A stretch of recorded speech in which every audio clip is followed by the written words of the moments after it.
can I ask you some stand-up questions I've been thinking about? Because Yeah. I think about this a lot. Has a fan ever given you something after a show, and what was the weirdest or most obscure thing? Fans have certainly given me things after show. I don't do meet and greets, so I don't meet as many of the fans in like an official like gift giving capacity. But people have definitely given me stuff after shows. I'm trying to think. The coolest thing that anyone ever gives me after a show is a joint in a place where marijuana is not legal. That's very like what nice. I need. Kind. That's what's needed. Very kind. Because I can't just go get one.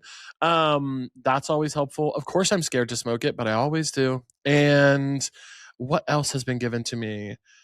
Someone baked me cookies, which was really sweet. I did not eat them because I was a little scared. I was gonna say, I can honestly say, and I've said enough that I'm a germaphobe that I think people will take that as a sufficient explanation. But I would not eat cookies that were baked for me. If I don't know you and I didn't ask for them, I'm not eating those cookies. Scary to me, a little scary to me. Perfect stranger. No, I'm sure they were perfectly. I don't think there was anything nefarious going on. I'm just like, I am not in your kitchen. I don't know what your house is like. I'm a little weird about eating food that other people, even not even just like in a fan situation, just like if I go to like a potluck, I'm like, I want to know who made what, and I want to know how I know them. Do you have cats? Are they on your counter? Exactly correct. That's my fear. That's my fear. I just want to know. That's my big fear. Mm-hmm. Have fans ever actually heckled you? Or do people have common decency these days? I feel like I know the answer to this question. I don't know that people have common decency. I've had a really charmed experience. I was nobody knew who I was. I was doing shows for like strangers, and so all the things that came with that. And then I had a big internet moment, and then COVID, and then I came out and was playing much bigger rooms, and it was all like lovely, dedicated fans who love my stuff. So I really missed that part that a lot of comics go through where they're like going to Muncie and playing for like mean drunk strangers or whatever. I'm sure the people in Muncie are lovely, but just going to these random places and like begging for laughs. But heckled, I will say the craziest thing that came to mind when you asked that was I had a show at this venue in LA called the Bourbon Room like 3 or 4 tours ago. And I was running my hour, and I want to say like maybe I was bringing up the opener. I had 2 openers, and I was bringing up the opener, and this woman came on stage. Woman that I do not know came on stage, I think drunk, but also on some other stuff as well. And she starts like, she goes, who are you? Who are you? And I was like, I'm Caleb. This is my show. You need to go sit down. And she was like, no, I want to know who you are. You seem so nice. And I was like, I am really nice. I really don't want you to get thrown out of the show. Will you please go sit in your seat? And she goes, okay. So she walks over to a seat that is not hers near the stage and sits down. And so I'm like a little thrown off, and I'm like, great. Didn't have to throw her out. I continue. And then she comes back up and starts wrestling the mic out of my hand. And I'm like, at this point, I'm like, where is the security? Like, I'm like, what are you guys doing? I'm like, because I'm like, you guys should be paying attention to this and doing something. So I'm like, hey, guys, security, you got to get up here. This is like too much. I was like, ma'am, you got to go. I'm sorry. That's enough. You got to leave the show. And she starts screaming, and she's like, they don't, pointing to the audience, they don't want you to kick me out of here. And the audience all starts going, yeah, yes, we do. And she goes, they don't want me to leave. And they're like, yes, we do.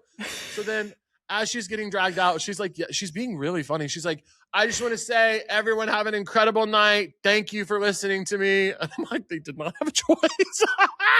And I will try to find them after we get off here and send them to you guys. Maybe you can put one on screen and like blur her face, because I don't want to, I'm sure she was going through something.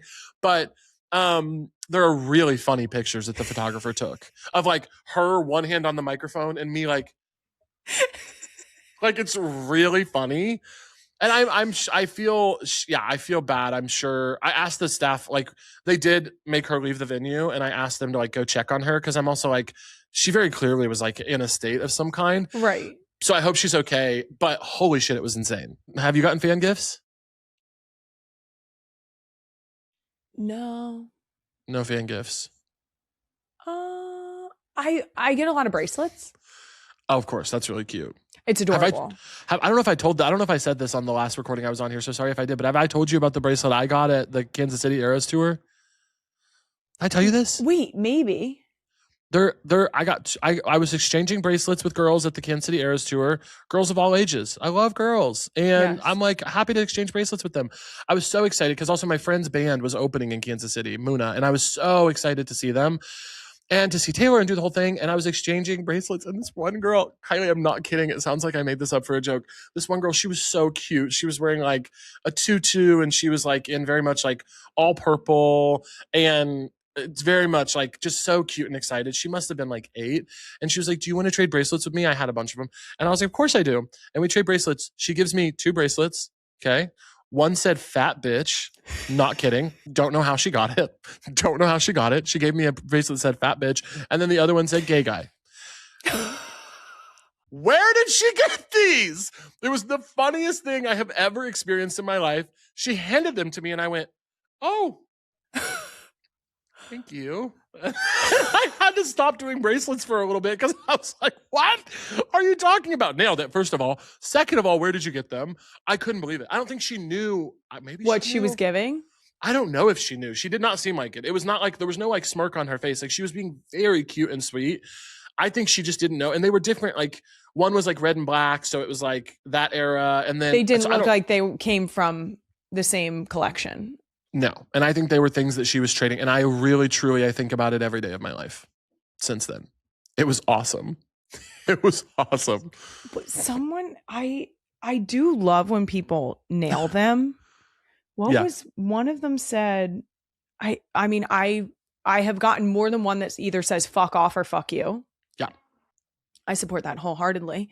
Yeah. Yeah, I get a lot of profanity. And I love that. I love the profanity ones. I completely adore them.